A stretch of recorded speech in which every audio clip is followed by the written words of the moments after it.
रहा है कि इस वर्ष का प्रवचन क्रम आज पूरा हो रहा है। भारतीय संस्कृति का पुनर्नवीकरण की दिशा में सोचते रहने की प्रेरणा स्वामी जी के दिशाबोधक वचनों से हमें मिलती रहेगी, इसका हमें विश्वास है। पूज्य स्वामी जी के चरणों में प्रणाम निवेदन करते हुए हम उनसे यही प्रार्थना करेंगे कि वे अगले वर्ष भी अपनी अमृत वाणी से हमें कृतार्थ करें। आप सबने यहाँ पधार कर सत्संग किया, इसके लिए हम आपके हृदय से आभारी हैं। प्रभु की कृपा हम सब पर बनी रहे, यही हमारी प्रार्थना है। कल का अंतिम प्रश्न था, मैं कौन हूँ, जिसको महाराज जी ने बड़े ही सुंदर एवं प्रभावशाली रूप से समझाया और यह बतलाया कि मैं वह हूँ जिसमें अनेक शक्तियाँ विद्यमान हैं और सब कुछ करने का सामर्थ्य है, और यहाँ तक कि इस मैं में स्वयं ईश्वर शक्ति का निवास है। इस मैं की शक्ति का कैसे अनुभव किया जाए, महाराज जी कृपा कर विस्तार में समझाएं।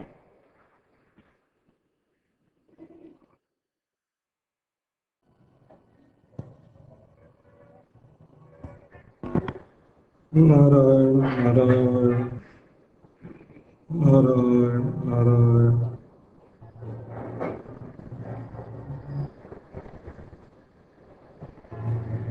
यदि हम अपने जीवन क्रम पर विचार करें तो सभी के जीवन में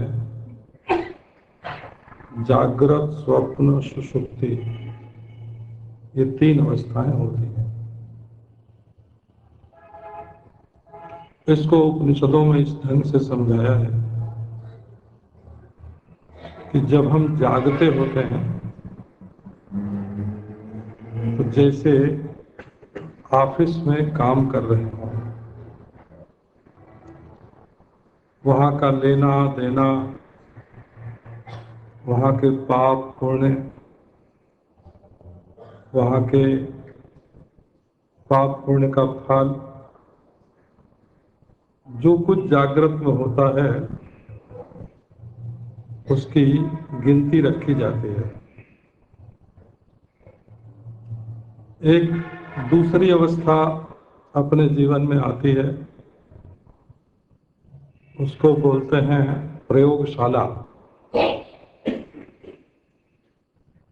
जब हम लेबोरेटरी में जाके प्रयोग करते हैं, हम क्या क्या बना सकते हैं, स्वप्नावस्था। हम वहाँ धरती बनाते हैं, पानी बनाते हैं, वहाँ आग जलती है, सूर्य चंद्रमा होते हैं, वायु चलती है, ग्रह नक्षत्र तारे। स्वप्न में जितनी भी सृष्टि होती है वो हमारे मन की बनाई हुई होती है। उस समय बिल्कुल सच्ची लगती है। मिलना जुलना, रिश्तेदार नातेदार, भोग राग, सब स्वप्न में हमारे मन की रचना होती है। कितनी शक्ति है हमारे मन में, इसका हम स्वप्न में प्रयोग करके देखते हैं, प्रयोग होते देखते हैं। वही मन तो हमारा जागृत में भी रहता है। वे सब शक्तियां कहाँ चली जाती हैं? तो स्वप्न का नाम है प्रयोगशाला। त्रय अस्य आवसथा, ऐसा करके बृहदारण्यक उपनिषद में इसका वर्णन है। तीसरी अवस्था होती है गाढ़ सुषुप्ति। तत्र न कंचन स्वप्नम पश्यति, वहां कोई स्वप्न नहीं होता है। सबके उपसंहार की शक्ति, हमारे मन में सबके विध्वंस की उपसंहार की भी शक्ति है। ये मन की तीनों स्थितियां हमारे पाप, पुण्य, धर्म, कर्तव्य और हमारी निर्माण शक्ति और हमारी संहार शक्ति, हमारी ही शक्तियों को बताती हैं कि हमारे अंदर ये कितनी शक्ति है, कैसी शक्ति है। लेकिन एक वस्तु ऐसी है, आप ध्यान देकर देखें, जागृत अवस्था की वस्तुएं स्वप्न में बदल जाती हैं और स्वप्न की वस्तुएं जागृत में नहीं होती हैं।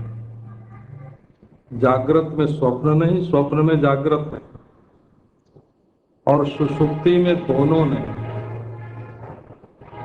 और दोनों में सुषुप्ति नहीं। लेकिन एक चीज ऐसी है जो जागृत में भी वही है, स्वप्न में भी वही है, सुषुप्ति में भी वही है। जो हम यो हम सुखम स्वाप्सम यो हम स्वप्न मद्राक्षम स एवाहमिदानीम जागर्मि, जिस मैंने आराम से सोया, जिस मैंने स्वप्न देखा, वही मैं इस समय जाग रहा हूं। तो मैं कौन हूं, इसको ढूंढने के लिए जो जागने को देखता है, जागने में काम करता है, जो सपने को देखता है, बनाता है, जो सबको बिगाड़ करके, जैसे बच्चे खेल खिलौना अपना मिटा दें और आराम से सो जाएं, उन तीनों अवस्थाओं में जो एक ही उभे कूले अनुसंचरति, कभी यहाँ कभी वहां, कभी वहां कभी यहाँ, जिसके बिना कोई अवस्था हो ही नहीं सकती, वो है अपने आत्मा का स्वरूप। हुआ ये कि हमने देह भर में जो मिट्टी है उसको तो मैं माना, जो खून है, पानी है, उसको मैं माना, जो गर्मी टेम्परेचर है उसको मैं माना, जो सांस चलती है उसको मैं माना, जो नाक में, आंख में, पेट में, धमनियों में, शिराओं में जो छिद्र हैं उनको मैं माना, परंतु पूरी धरती को, पूरे पानी को, पूरी गर्मी को, पूरी हवा को, पूरे आकाश को मैं नहीं माना। हम आकर के इस देह के घर घरौंदे में बैठ गए। देह को भी देखें तो कभी पूरी तरह से हम देह को नहीं देख पाते। खाने पीने को देखते हैं, करने धरने को देखते हैं, नातेदार रिश्तेदार को देखते हैं। लाट साहब के कितने कुत्ते थे ये भी हमको मालूम है।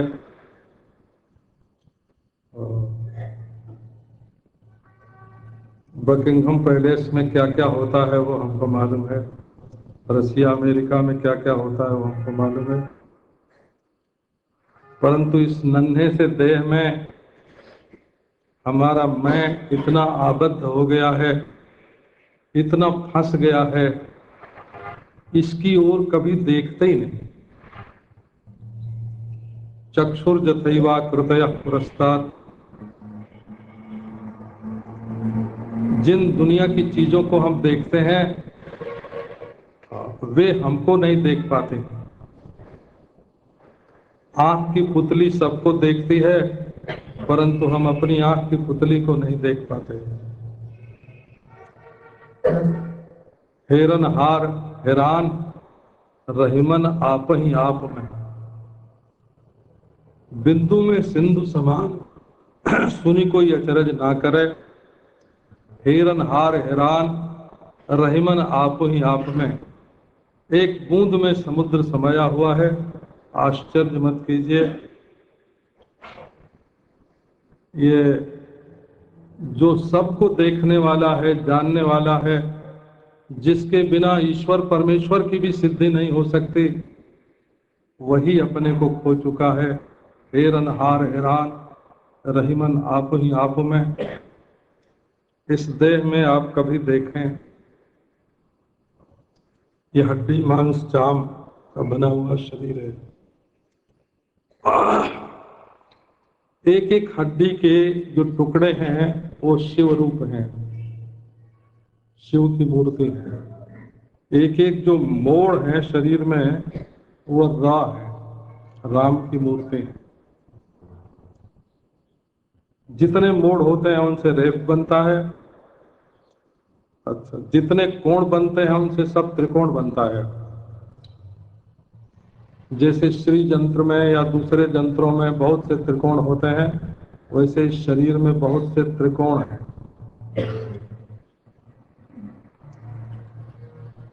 तो ये शरीर जो यंत्रात्मक है, जो वर्णात्मक है, जो लिंगात्मक है,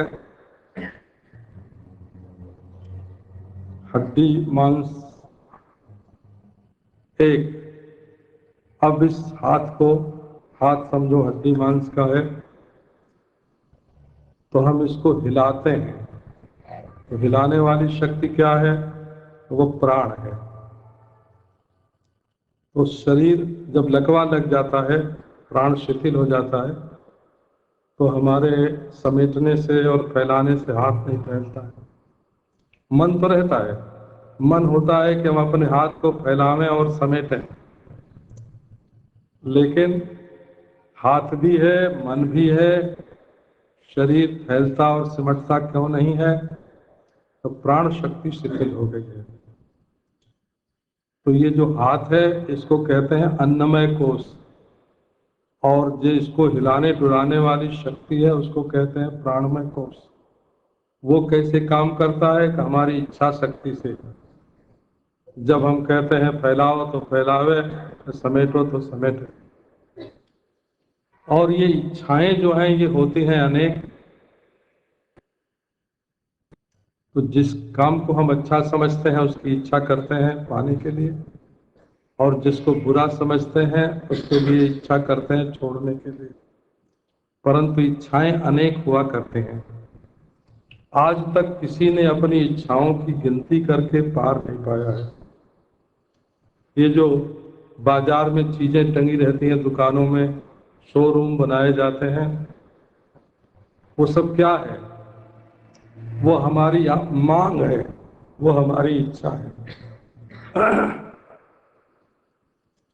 इतनी ख्वाहिशों को, तमन्नाओं को, इच्छाओं को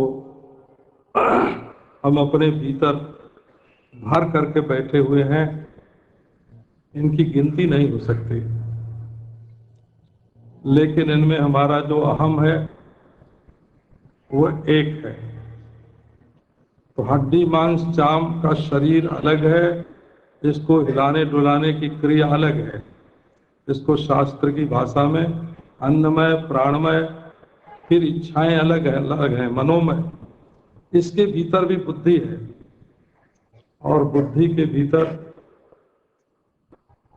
एक छोटा अहम है जो गाढ़ सुषुप्ति में सो जाता है, और एक वो अहम है जो लंबाई चौड़ाई की कल्पना को जानता है, देश को जानता है, जो पहले और पीछे के क्रम को जानता है, काल को जानता है, जो अलग अलग वस्तुओं को जानता है, द्रव्य को जानता है, जो देश काल द्रव्य और इनकी कल्पनाओं से भरा हुआ अंतःकरण है, उस अंतःकरण का जो साक्षी है, जिसकी लंबाई चौड़ाई मापी नहीं जा सकती। लंबाई चौड़ाई तो उसकी कल्पना में है, दृश्य है। जिसकी उम्र नापी नहीं जा सकती, वो तो काल की कल्पना में है, दृश्य है। जिसका वजन कभी तौला नहीं जा सकता, क्योंकि वो तो जड़ पदार्थों में होता है, चेतन में नहीं। जिसमें लंबाई चौड़ाई नहीं, बिंदु में लंबाई चौड़ाई नहीं, परंतु उसी से बनती हैं रेखाएं और उसी से हो जाती है आकृति। निराकार ध्वनि से एक कल्पित बिंदु बनता है और उससे बन जाती हैं आकृतियां, क ख ग अक्षर। पंचकोण बना दिया बिंदु को तो आ बन गया, और बिंदु में से एक लकीर नीचे खींच दी तो एक हो गया, बीच में लकीर को कर दी तो दो हो गया, दोनों और लकीरें हो गई तो तीन हो गया।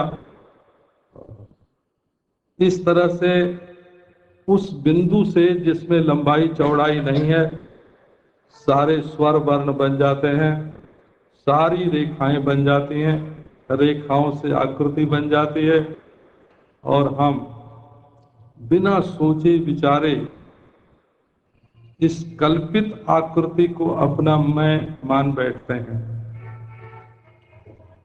तो वर्ण भी कल्पित होते हैं, आकृतियां भी कल्पित होती हैं, और लंबाई चौड़ाई के बिना स्थान रखने वाला बिंदु भी कल्पित होता है, और कल्पनाओं के मूल में एक स्फोट होता है, नाद।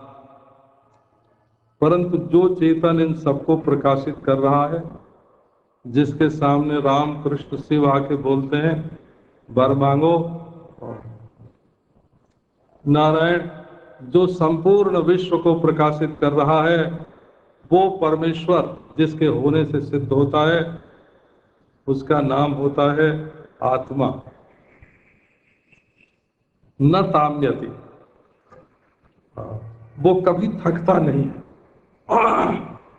जैसे सूर्य चंद्रमा निरंतर चलते रहते हैं और प्रकाश और आह्लाद देते हैं और थकते नहीं हैं, इनका भी मूल कारण हमारा आत्मा सबको रोशनी दे रहा है।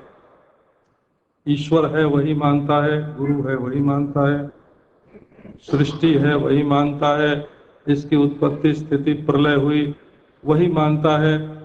जिसके बिना न कोई दृश्य हो सकता, न कोई मान्यता हो सकती, न कोई ईश्वर परमेश्वर हो सकता, वो अपना शुद्ध आत्मा, शुद्ध मैं, साक्षात ब्रह्म है। और ये उसका खेल है, उसका तमाशा है, एक उसकी जादूगरी है कि जहाँ कुछ नहीं होता है वहाँ सब कुछ बना बना के देखता रहता है और मिटाता रहता है। इसलिए ये मैं एक अपार, एक अनंत, एक बेजोड़, जिसकी स्पर्धा करने वाली कोई वस्तु सृष्टि में है नहीं, ऐसा है ये अपना मैं। इसमें कभी हीन बुद्धि नहीं करना। ये असमर्थ है, ये शक्तिहीन है, ये छोटा है, ये मर जाने वाला है, इस प्रकार की कल्पना अपने बारे में कभी करना ही नहीं चाहिए। अपनी हीनता और दीनता को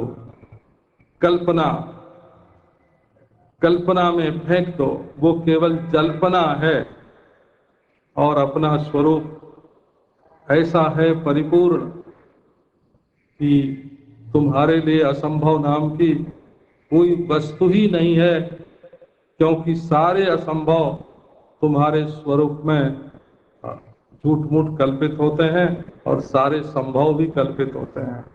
ऐसा है तुम्हारा स्वरूप। मैं कौन हूं नहीं, मैं क्या हूं, उस मैटर की तलाश करो कि वो वस्तु कौन सी है। स्वप्रकाश सर्वाधिष्ठान जो मैं हूं। तो लोग दूसरे को देखते हैं। एक श्लोक मैंने 50 बरस पहले पढ़ा था, उस समय अंग्रेजों का राज्य था, कि जो एमए पर्यन्तमुत्तीर्णः इतिहासे प्रतिष्ठितः, एमए तक पढ़ लिया और इतिहास में उसको पूरी प्रतिष्ठा प्राप्त हुई, उसको सब कुछ मालूम है, परंतु मैं कौन हूं ये मालूम नहीं है। तो तारों की गिनती करने में जिंदगी बीत जाएगी और गिनने वाले का पता ही नहीं चलेगा। आप देखो, जिसको ये पता नहीं है कि जिस दूरबीन से या खुर्दबीन से मैं किसी चीज को देख रहा हूं, वो किसी चीज को कितना गुना करके बताता है। हम वार्डन रोड में खड़े होकर दूरबीन लगाते हैं तो जुहू हमारे मकान के नीचे दिखता है। तो यदि कोई उसी को सच मान ले तो जुहू की और उसकी जो दूरी है उसका पता नहीं चलेगा। हम एक बहुत छोटे से कण को देखते हैं और वो पहाड़ की तरह मालूम पड़ता है। तो यदि हमको मालूम ना हो कि कितना गुना करके ये दिखाता है, तो हम एक कण को, एक चींटी को पहाड़ समझ सकते हैं, हाथी समझ सकते हैं। तो हमारे अंदर जो देखने की शक्ति है उसकी पहले परीक्षा कर लें। ये कितना बढ़ाकर दिखाती है, कितना घटाकर दिखाती है, कितना उल्टा करके दिखाती है, कहाँ नहीं को हाँ कर देती है, कहाँ हाँ को नहीं कर देती है। हमने अपना एक एक खून का कतरा अस्पताल में देखा, मालूम पड़ता था उस मशीन में कि समुद्र उमड़ रहा है और उसमें बड़े बड़े जैसे मगर होते हैं, घड़ियाल होते हैं, वो सफेद और वो भूरे उछल कूद रहे हैं, परंतु वो तो एक कतरा खून का था। वो मशीन की महिमा थी जो उसको वैसा दिखा रहा था। ये हमारे पास जो देखने के औजार हैं, इनके बारे में हमको पता नहीं कि ये कैसे चीज को उलट पलट के दिखाते हैं, कैसे हाँ को नहीं दिखाते हैं, नहीं को हाँ दिखाते हैं, छोटे को बड़ा दिखाते हैं, बड़े को छोटा दिखाते हैं। और इनका पार पाना है तो मुश्किल, परंतु जो देखने वाला है वो बिल्कुल एक है। यदि आप उसको देह से अलग करके अपने मैं को समझें तो देखेंगे ईश्वर की सारी शक्ति आपकी शक्ति है। और आप दुनिया में जितने भी उत्थान पतन होते हैं, जितने भी परिवर्तन, प्रवर्तन, परिवर्धन, संकोचन होते हैं, वो सारे के सारे आपके सामने आपकी शक्तियां करती रहती हैं और आप पहचानते नहीं कि ये मेरी शक्ति है, समझते हैं कोई दूसरा कर रहा है। इसलिए आप वो उपादान हैं, आप वो मसाला हैं, आप वो मैटर हैं जो साक्षात सबको अपने में और स्वयं निर्माण करके और स्वयं ही देखता और दिखाता है। ओम शांति शांति।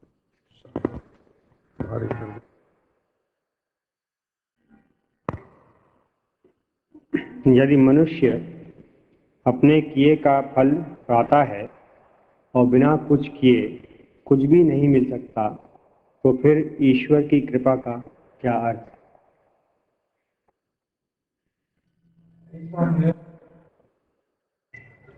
कि ईश्वर कृपामय है, प्रभु मूर्ति कृपामयी है,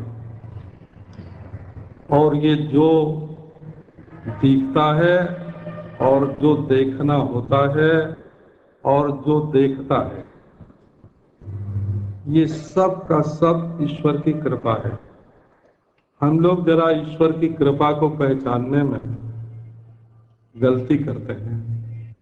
हमारे मन के मुताबिक हो तो ईश्वर की बड़ी कृपा, और हमारे मन के खिलाफ हो तो ईश्वर की कृपा नहीं। ऐसा जो विभाग कर लेते हैं वो हमारी बुद्धि का दोष है। देखो, सूर्य की किरण किसी चीज पर पड़ती है तो हम उसको देखते हैं, पर एक शीशा ऐसा होता है कि जिस पर सूर्य की किरण पड़ती है तो आग लग जाती है। अब इसमें सूर्य का दोष है कि शीशे का दोष है? तो भगवान की कृपा यही है कि हम इस रूप में जिंदा हैं, ऐसी हमको बुद्धि मिली है, ऐसे हम सुखी होते हैं। हमारा दुश्मन मर जाए तब ईश्वर की कृपा है, तब फिर दुश्मन पर तो ईश्वर की कृपा नहीं रहेगी। तो ईश्वर की कृपा ऐसी है जो जीवन में भी, मरण में भी, हमारे सुख में भी और दुख में भी। आप कृपा को पहचाने तो सही। एक माँ जब अपने बच्चे को गर्म पानी के टब में बैठाकर और साबुन से उसका शरीर मलने लगती है और बच्चा रोता है और कहता है माँ कसाई है, हमको तकलीफ दे रही है, उस समय माँ की कितनी कृपा होती है कि वो बच्चे की गंदगी दूर कर रही होती है, उसको धो रही होती है।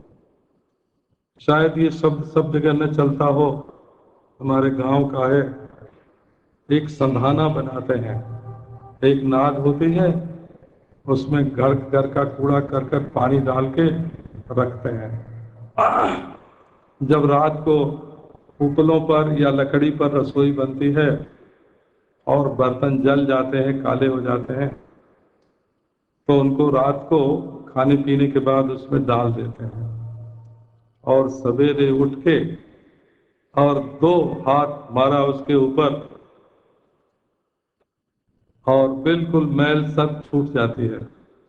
अब उस बर्तन को रात को सनाना में रखना, ये बर्तन को साफ करने की एक प्रक्रिया है। सोने का आभूषण बनाने के लिए उसको आंच में गलाना, ये भी एक प्रक्रिया है। तो जिसको हम समझते हैं कि ये ईश्वर की कृपा नहीं है, वहां भी ईश्वर की बड़ी कृपा रहती है। रही बात ये का फल, तो किया कर्म जो है वो अंधा होता है, जड़ होता है, वो अपना फल स्वयं नहीं दे सकता। उसको फल को देने के लिए एक समझदार, बुद्धिमान, ज्ञान स्वरूप ईश्वर की आवश्यकता होती है। किसको क्या फल देना चाहिए, किसका क्या कर्म है, क्या अपूर्व है, कैसा संचित है, उसमें से कौन सा प्रारब्ध इस समय देना चाहिए, ये ईश्वर करता है। तो नारायण इतने संचित हैं अनादि काल से अब तक कि उनमें से कौन सा अपना फल दे। यदि उनका क्रम जोड़ा जाए, वे क्यों लगावें, बारी बारी से फल देने लगे तो उनके फल का एक तो कभी अंत नहीं होगा, और दूसरे मनुष्य की शरीर की प्राप्ति कब होगी इसका कोई भी निश्चय नहीं रहेगा। इसलिए उन अनंत, अनादि अनंत, अनगिनत संचित कर्मों में से इसको ऐसे कर्म का फल दें कि ये इस समय ये मनुष्य हो जाए, ये भगवान की कृपा करती है। आप रामचरितमानस जरूर पढ़ते होंगे, और न पढ़ते हो तो पढ़ें।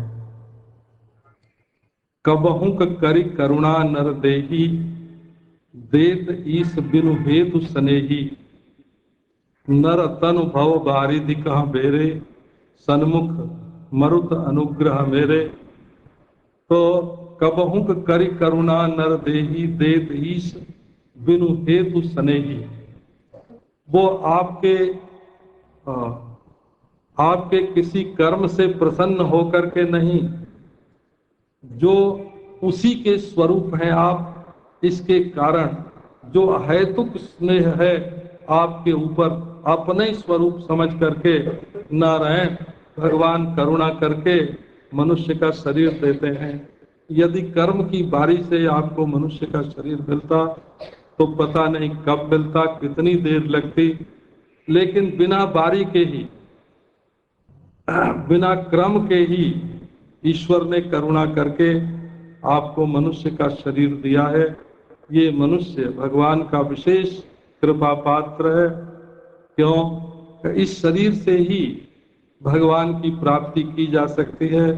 नारायण भगवान का भजन धर्मानुष्ठान हो सकता है, अपने धर्म कर्म के द्वारा हम भगवान को प्रसन्न करें, भाव भक्ति से प्रसन्न करें, तत्व ज्ञान के द्वारा उनका साक्षात्कार करें। इसके लिए ये मनुष्य शरीर बहुत अनुकूल है। तो भगवान की पहली कृपा तो ये है कि बिना क्रम के ही, क्रम का उल्लंघन करके, हमारे संचितों की गणना किए बिना ही हमको मनुष्य का शरीर दे दिया। दूसरी बात यह है कि इस मनुष्य शरीर में कर्म के फल से मुमुक्षा का उदय नहीं होता। कर्म तो सुख दुख देते ही रहते हैं। इनमें जो मनुष्य के शरीर में जो इस संसार के प्रवाह से पार जाने की, इस बंधन से छूटने की जो इच्छा होती है, मुमुक्षा होती है, वो भी भगवान की कृपा है। तीसरे, मुमुक्षा होने पर भी आदमी का हम ये करेंगे तो छूट जाएंगे, नहीं तो कोई न कोई उल्टा ही बता देगा। भाई आपको शायद आश्चर्य तो होगा, हरिद्वार के कुंभ मेले में उस वर्ष जब आग लग गई थी, मैं गीता प्रेस में था, गीता प्रेस की दुकान में ही था। तो एक साधु आया था कुंभ के मेले में, वो पेड़ पर चढ़ गया और वहीं खाना उसका जाता था, खाता था, वहीं से शौच लघुशंका भी करता था, पेड़ ही पर रहता था। लोगों ने पूछा, बाबा पेड़ पर क्यों रहते हो? बोले हमको ईश्वर दिख रहा है यहाँ से। अच्छा तो तुम्हें दिख रहा है तो हमको भी दिखाओगे? कहाँ दिखा सकते हैं? तो तब क्या करें? तो 2 पत्थर के टुकड़े उठा के ले आओ, दोनों को टकराओ। अब महाराज दिन भर बैठ के लोग वहां पत्थर का टुकड़ा टकराते, और फिर भी लोगों ने कहा कि ईश्वर का दर्शन तो नहीं हुआ। तो उसने कहा उस पे थूको और चाटो। नारायण बेवकूफ लोगों ने थूका और चाटा। तो ईश्वर की प्राप्ति की इच्छा होने पर भी कभी कभी ऐसा कुमार्ग मिल जाता है जो हमारे सदाचार का त्याग करा दे, हमारे सद्भाव का त्याग करा दे, बलिदान करा दे, हिंसा करा दे, नारायण चोरी करा दे, अनाचार करा दे, ऐसा संग साथ मिल जाता है। तो मनुष्य का शरीर मिलना तो भगवान की कृपा है। इसमें संसार से छूटने की, दुख से छूटने की जो इच्छा है, और वो भी कर्म के फल से नहीं आती है, वो भगवान की कृपा से आती है। और तीसरी बात, मोक्ष की इच्छा होने पर भी सत्संग मिले, कोई सच्चा महात्मा मिल जाए जो मोक्ष का अनुभव करता है, सत्य का साक्षात्कार करता है, ये भी ईश्वर की कृपा से होता है। तो दुर्लभम त्रयमेवैतत्, शंकराचार्य कहते हैं, दुर्लभम त्रयमेवैतत् देवानुग्रह हेतुकम मनुष्यत्वम मुमुक्षुत्वम महापुरुष संश्रया। मनुष्य का शरीर मिलना भगवान की कृपा है, इसमें संसार से मुक्ति की इच्छा होना भगवान की कृपा है, इसमें महापुरुष की संगति मिल जाना भगवान की कृपा है। करना और पाना जो है उसकी धारा दूसरी है, और ये कृपा की जो धारा है ये बिल्कुल दूसरी है। और भगवान की कृपा को आप क्षण क्षण में, कण कण में देख सकते हैं। इसी से श्रीमद् भागवत में इस ढंग से वर्णन आया है, तत्ते नुकंपाम सुसमीक्षमाणो भुंजान एवात्मकृतम विपाकम हृदवाग बपुर्भिर्विदधन नमस्ते जीवेत जो मुक्ति पदे सदाय भाग तत्तेनुकंपाम सुसमीक्षमाण। जो है उसमें भगवान की कृपा है, जो हो रहा है उसमें भगवान की कृपा है, जो होगा उसमें भगवान की कृपा है। सुसमीक्षमाण सुष्ठु सम्यक ईक्षमाण। कृपा आवेगी नहीं, कृपा का इंतजार करना नहीं है, कृपा आती जाती नहीं है, कृपा तो है, इसी समय है। भगवान के मार में भी है, भगवान के प्यार में भी है, संयोग में भी है, वियोग में भी है, दूरी में भी है, निकटता में भी है, देरी में भी है और तत्काल में भी है, और दूसरे में भी है, अपने में भी है। ऐसी है भगवान की कृपा। उसको देखने के लिए यदि सत्पुरुषों की कृपा से नेत्र मिल जाए तो आप देखेंगे कि ये कर्म नहीं है या कर्म के फल नहीं है। कर्म व कर्म प्रध्वस्तम फलति पुरुषाराधन मृते। कर्म तो जड़ है और क्षण भर में नष्ट हो जाने वाला है, उससे फल कहाँ मिलेगा? तो उससे फल तब मिलेगा जब भगवान की आराधना और भगवान की कृपा होगी। वह कर्म प्रध्वस्तम फलति पुरुषाराधन अमृते। इसलिए भगवान की कृपा पाना नहीं है, उसको पहचानना है कि वो कैसे गर्म पानी में भी कृपा करते हैं और ठंडे पानी में भी, कैसे दूर रख के भी कृपा करते हैं, कैसे निकट रख के भी, डरा के भी कृपा करते हैं और नारायण आश्वासन दे के भी कृपा करते हैं। कृपा जिसने पहचान ली उसके लिए तो कृपा के सिवाय दूसरी कोई वस्तु रह ही नहीं जाती है। प्रभु मूर्ति है तुलसी प्रतीत एक, प्रभु मूर्ति कृपामयी है। ओम शांति। जिस प्रकार प्रभु को पाने के लिए मनुष्य को अपना अहम मिटाना पड़ता है, क्या उसी तरह अपने आत्मीय जनों को संतुष्ट करने के लिए मनुष्य को, विशेषतः नारी को, अपने व्यक्तित्व और विचारधारा को मिटा देना चाहिए?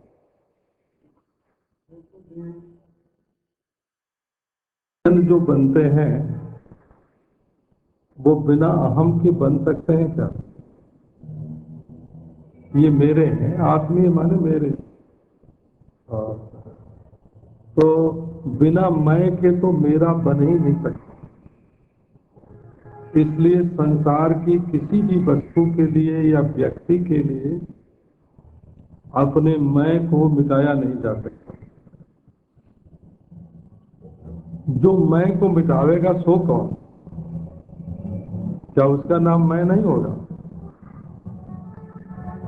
जो मैं को मिटा के रख देगा असली मैं तो वही रहेगा, जो मिटेगा तो नकली मैं होगा।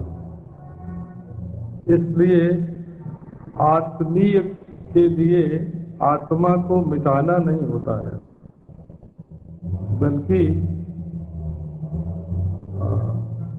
अपने अस्तित्व के द्वारा और अपने क्रियाकलाप के द्वारा, अपने ज्ञान के द्वारा, अपने सुख के द्वारा दूसरे को सुखी करना पड़ता है। सचमुच वो मन कितना उत्तम होगा जो अपने को मिटाकर भी दूसरे को सुखी रखने का संकल्प करता होगा। आप उस मन की उत्तमता को तो देखिए। ये मत देखिए कि पत्नी क्या पति के लिए अपने को मिटा दे, कि पति पत्नी के लिए अपने को मिटा दे। ये मत देखिए कि पत्नी अपने जीवन से, अपनी क्रिया से, अपने भाव से, अपने आनंद से पति को कितना आनंदित करती है, और पति अपने जीवन से, क्रिया से, भाव से, अपने आनंद से पत्नी को कितना आनंदित करता है। व्यवहार में मिटना मिटाना नहीं होता है, व्यवहार में एक दूसरे को सुख पहुंचावे तो सुख डबल हो जाता है। एक दूसरे के मन से अपना मन मिला ले नारायण, तो मन की शक्ति सृष्टि को बदलने वाली हो जाती है। यदि दो हाथ की जगह चार हाथ होकर हम काम करें, मित्र मित्र, पिता पुत्र, भाई भाई, भाई भाई, पति पत्नी जब एक होते हैं तब वो चतुष्पाद से चतुर्भुज हो जाते हैं और उनके अंदर ईश्वर की शक्ति प्रकट हो जाती है। जैसे दो कमजोर धागे जब मिलते हैं तो प्रबल हो जाते हैं, इसी प्रकार पति पत्नी का, भाई भाई का, राजा प्रजा का, पिता पुत्र का जब मन मिलता है तो मिल के वो बलवान हो जाता है।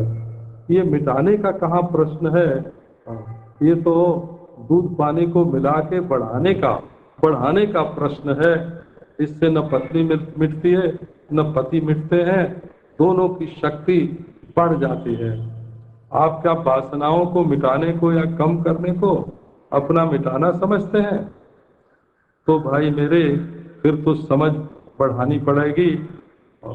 जिसकी अपनी वासना जितनी कम होगी वो दूसरे को उतना सुखी कर सकेगा, वो चाहे पति हो और चाहे पत्नी। अपने सुख की वासना दूसरे को सुख पहुंचाने में बाधा डालती है। जहां अपना हृदय उदार है, दूसरे को सुख पहुंचाना चाहते हैं, वहां तो हमारे सुख का उत्स, सुख का मुंबा, सुख का माखस खुल जाएगा हमारे हृदय में।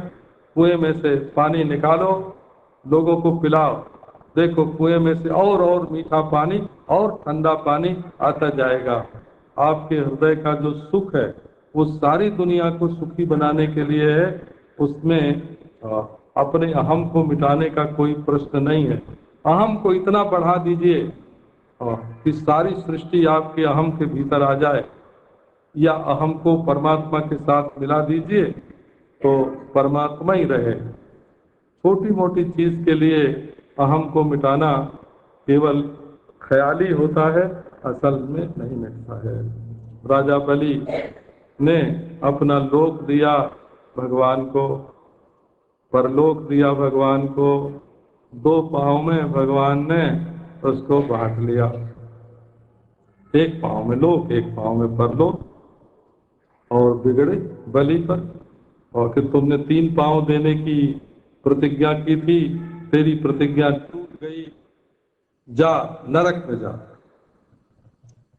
बलि ने कहा महाराज अभी हमारी प्रतिज्ञा पूरी नहीं हुई, पदम तृतीयम कुरु शीर्षनि में निजम, अभी तो मैं हूं, मेरे रहते प्रतिज्ञा कैसे टूटी? आप अपना तीसरा चरण मेरे मैं पर रखिए, और जहां छोटा मैं गया वहां बड़ा मैं। भगवान वामन से त्रिविक्रम हुए तो बलि भी महाराज एक दैत्य से देवता हो गए। नारायण भगवान से मिल करके बलि भी दिव्य हो गए। तो ये एक व्यक्ति, स्त्री या पुरुष, दूसरे व्यक्ति के लिए अपने अहम को मिटा दे, अपने अहम को नहीं, अपने में जो अभिमान है, झूठा अभिमान है और झूठी वासनाओं का वो मालिक बन के बैठा है और झूठी वासनाओं को पूरी करने में लगा है, वो यदि न रहे तो देखो एक दूसरे के लिए आनंद का समुद्र हो जाता है। तब आनंद के बादल आनंद का जल बरसेंगे, तब गंगा जी की धारा में आनंद बहेगा, तब समुद्र, नारायण समुद्र में आनंद की लहरें उठेंगी, तब हम वेद का मंत्र पढ़ सकेंगे। मधुक वातारितायते मधुक क्षरंति सिंधवा, ये हवा मधुमय वायु बह रहा है, नदियों में मधुमय जल बह रहा है। मधुमत पार्थिवम रजहा, धूलि का एक एक कण मधुमय हो रहा है। नारायण अपने आनंद को, अपने ज्ञान को, अपने जीवन के क्रियाकलाप को सबके लिए सुख का हेतु बन जाने दीजिए। ये मिटाना नहीं है, ये तो अमर जीवन है, अमृत जीवन है, भगवन्मय जीवन है। वासना की पूर्ति का नाम जीवन नहीं है। ये वासनाएं तो बहुत तुच्छ दृष्टिकोण से होती हैं। ओम शांति शांति शांति। वाणी बराबर सुनते ही रहे और चलता ही रहे, और जिज्ञासाओं का भी कोई अंत नहीं है, किंतु समय का अभाव है। अतः हम इन प्रश्नों को या अपनी जिज्ञासाओं को विराम देते हुए महाराज जी से प्रार्थना करेंगे कि उनके मन में जो भी हमारे श्रेय के लिए आ रहा हो वह हमें मुक्त भाव से आशीर्वाद के रूप में बताने की कृपा करें।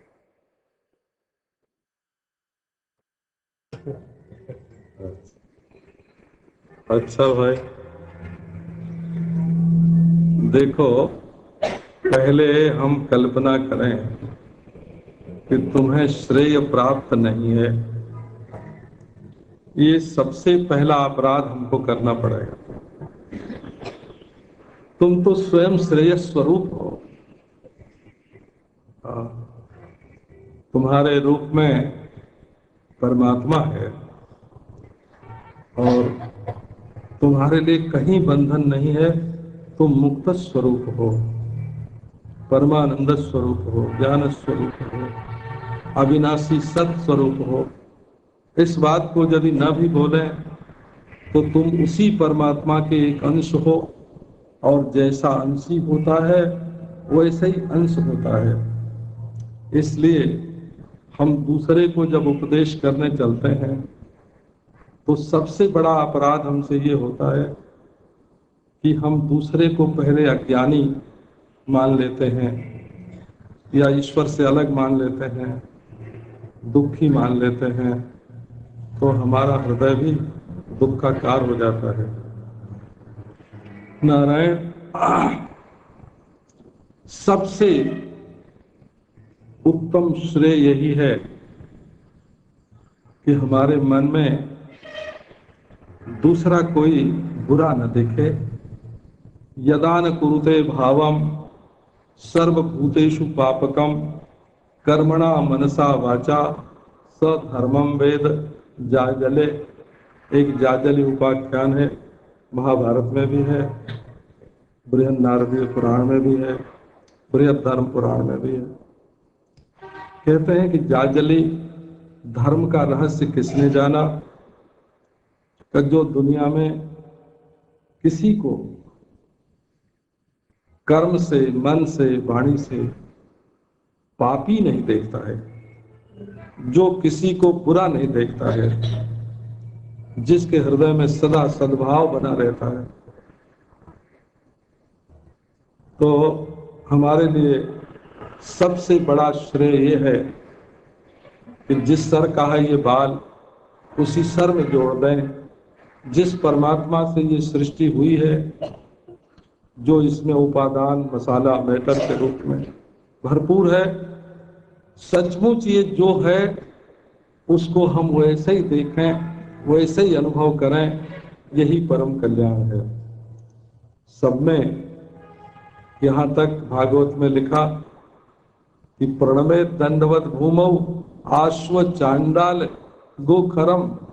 सबके भीतर जीव कला के रूप में जीव कलया प्रविष्टो भगवान की, सबके हृदय में जीव कला के रूप में भगवान ही प्रविष्ट हैं। इसलिए सबको प्रणाम, माने सबके सामने अपने हृदय में नम्रता रहे, विनय रहे। एक हमारे महात्माओं की बात है, एक वृद्ध महात्मा ऋषिकेश की झाड़ी में थे, 90 बरस की उम्र थी।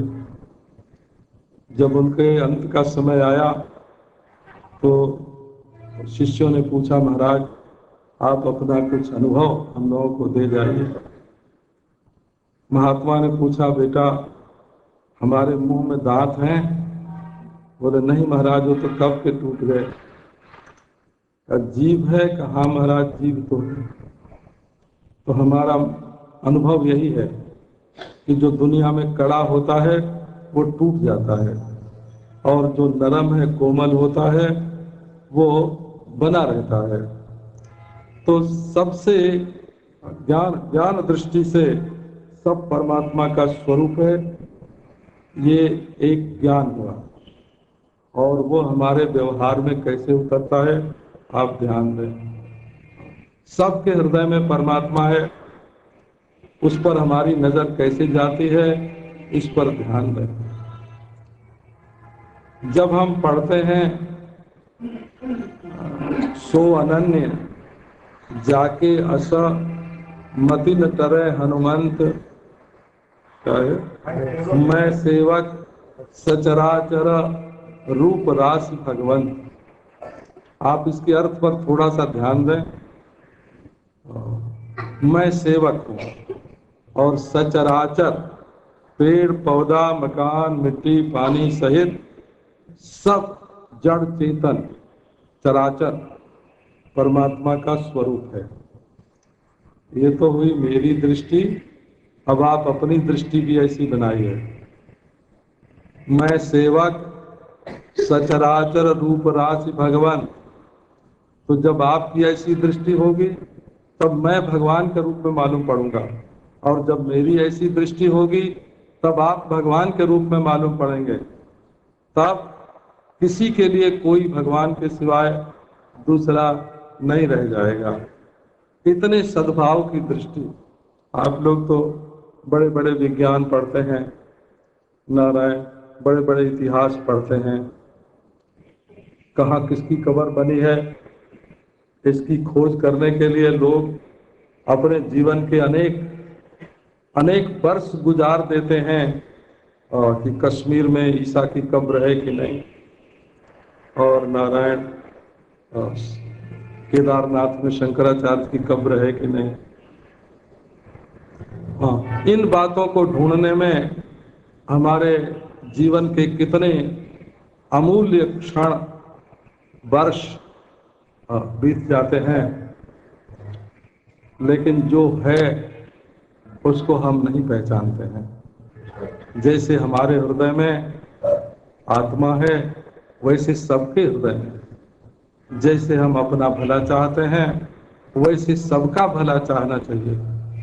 आत्मौपम्येन सर्वत्र समम पश्यति जो अर्जुन सुखम वा यदि वा दुखम स योगी परमो मतः। हिमालय में जाकर गुफा में बैठकर आंख बंद करके पीठ की रीढ़ सीधी करके सांस रोककर योग करने वाला अपर योगी है। और जो व्यवहार में चलते फिरते हंसते खेलते बोलते सड़क पर दुकान में भीड़ में सब जगह देखता है आत्मौपम्येन सर्वत्र समम पश्यति, अपने आत्मा के समान ही सब जगह समता समता है, उसको परम योगी बोलते हैं। तो भाई हमारा श्रेय इसी में है कि अपने चित्त में जो राग द्वेष है उसको छोड़ें, और नारायण राग द्वेष को छोड़ करके सबके प्रति व्यवहार में हमारी नारायण बुद्धि में हमारी एकता रहे, और नारायण व्यवहार में हम असंग रहें, और चित्त में सबके प्रति समता बनी रहे। रात में दिन में रन में वन में सब जगह ईश्वर हमारे साथ है और सबके साथ है।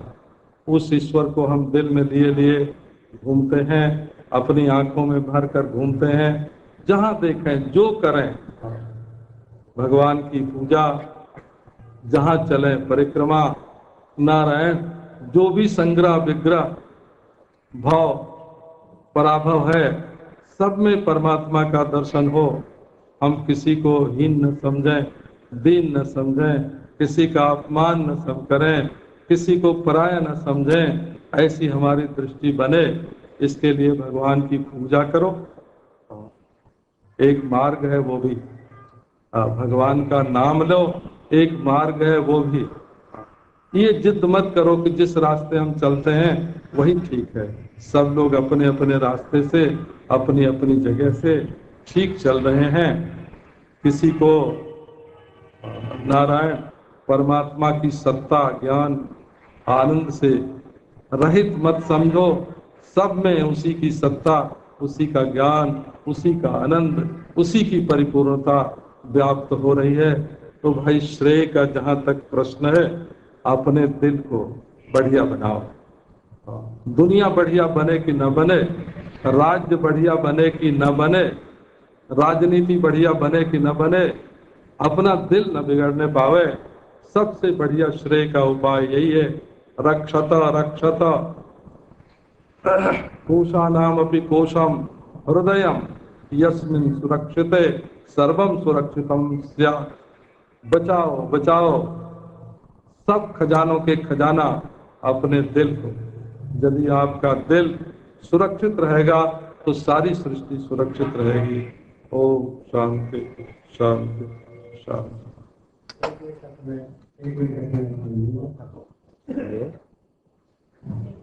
तुम्हारे ही सब है। महाराज जी के दोस्तों का एक व्यवस्था की गई है, जिन्हें रुचि हो अपने नाम वापस को देगी।